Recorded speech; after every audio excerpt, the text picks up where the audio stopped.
نو چې کم چاته الله تعالی د مور و پلار سره ښه زندگی ورکړه هغې د معاشرې نیکبخته انسان، هغې د معاشرې هغه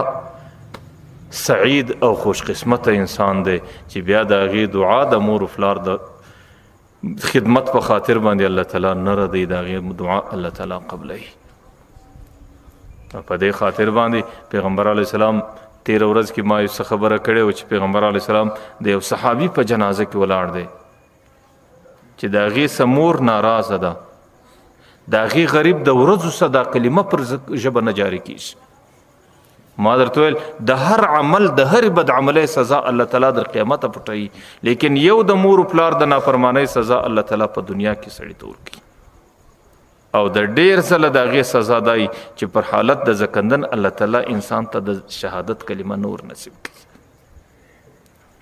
د مور د رضا څه وروسته پیغمبر علیه صلات وسلام په حضور کې دغه صحابي ساه خیش، د هغې څه وروسته پیغمبر علیه السلام یې پر جنازه باندې ولاړ دی او پر قبر باندې دا وایي ای خلکو تاسو یوه خبره واورئ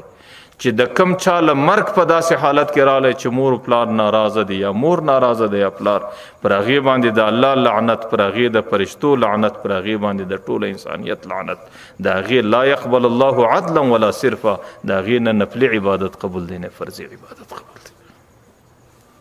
نو په دې خاطر پیغمبر علیه صلات وسلام هغه حضرت علی ته درېیمه نشانه د معاشرې د خرابۍ دا ورښیي چې معاشره د زوال پر طرف باندې هلته ځي چې کله په معاشره کې نوجوانانو د مور و پلار سره جفا